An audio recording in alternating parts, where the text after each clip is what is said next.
Well, when I started working at Microsoft in 1996, there were many highlights, but also some challenges in my career at Microsoft. Well, the biggest highlights were actually the people I worked with. The people by that time, they were all very entrepreneurial. It was a culture of trying things, making mistakes. Failure was not a problem as long as you learned from it. And also the top at Microsoft was really inspiring. Of course, we had Bill Gates and we had Steve Ballmer, who were really entrepreneurs trying to build a marvelous company. When I left the company, 14 years later, the company grew from 30 people in the Benelux to 1,250 people in the Netherlands. And that that came along with a change in culture. And I don't judge anybody who likes to work at a big company, but for me, my biggest inspiration comes from people who have kind of an entrepreneurial way of thinking and like to take an extra step and taking a lot of responsibilities. As soon as the company grows to over 500 or maybe 1,000 people, well, you have to start thinking about or discussing a metrics organization. You have to talk about scorecards, and everybody gets their own responsibility. And that's a part that I found pretty hard to deal with, because I just love it when people want to take more responsibility than they are hired for. And that's pretty tough when an organization grows that fast.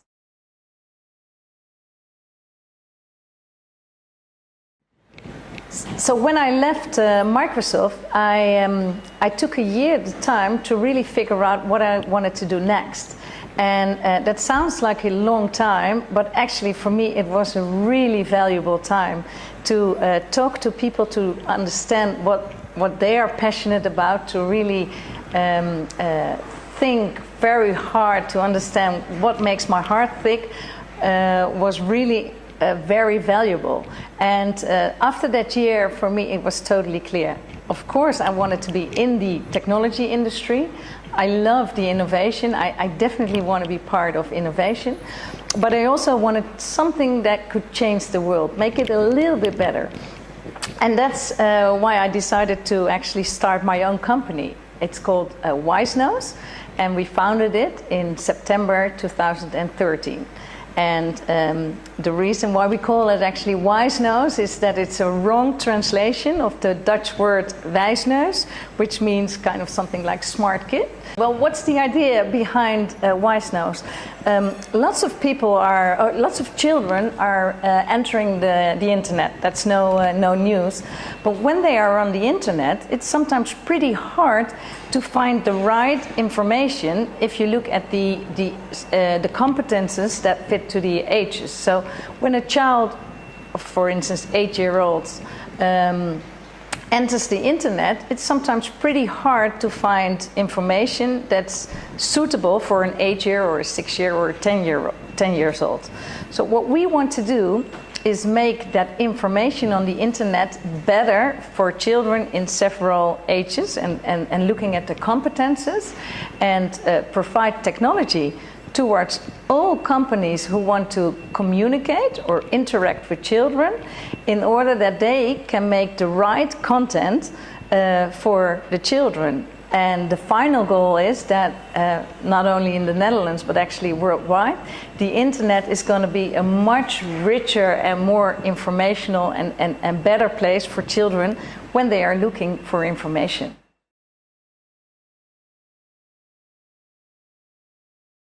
So I founded the organization exactly 1 year ago, and what really excites me right now is that when you when you start a company, you go through all these different phases. It starts with bringing in the investors, and when you have the money, you want to build an incredible team of people, and when the team is there, you have to build this technology that you have in mind. And exactly now, 1 year later, we just launched our first first 2 betas, and finally now I can go out and sell our technology. So it's so exciting that you can finally really start realizing your dream and improve the digital world for children, and that's actually what excites me a lot right now.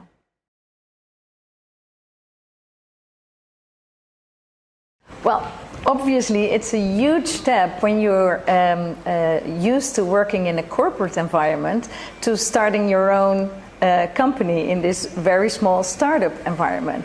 And well, for me a great lesson was that it was very clear that I had to go of some values or some convenience I had in the corporate world. Of course, the salaries are very high, and there is a lot of extra convenience with big cars and luxury. But for me, it was clear that those values are not the ones that really are important. The real values is what makes your heart tick, where is your passion, what do you want to do every day. And if you really figure out that you will be able to do something that you really love doing, then all those other values are not important anymore.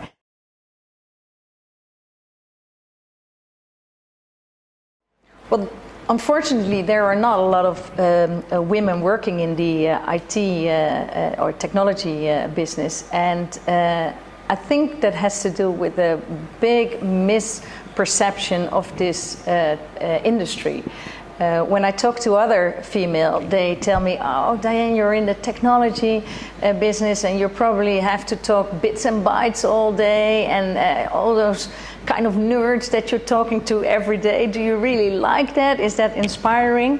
Well, that's a really misunderstanding and wrong perception of the IT technology. And so what I would like to compare it with is, if you're working in a technology industry, you really have the tools to change something, to really make big changes in the world.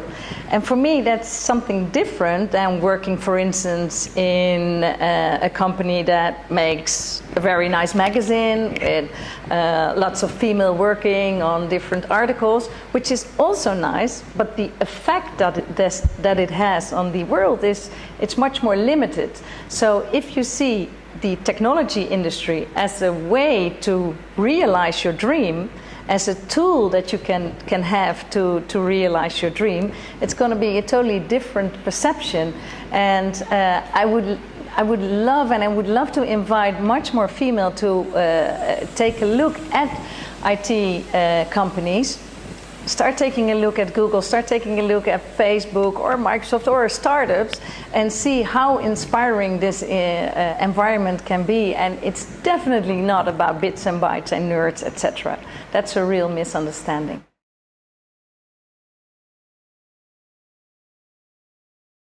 If I was to give any advice to women who are considering entering the technology world, or female, or young female thinking of entering this industry, I would say take a look at your own qualities and your own skills and bring them into this world.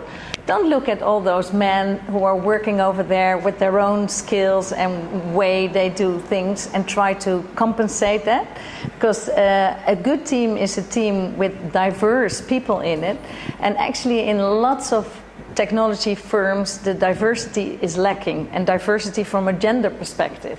So bring in your own female qualities and your own female strength and emphasize that, because then the team will be better and you will have a much better time working in this industry, because to compensate things is something I would not advise at all, and it's definitely not needed.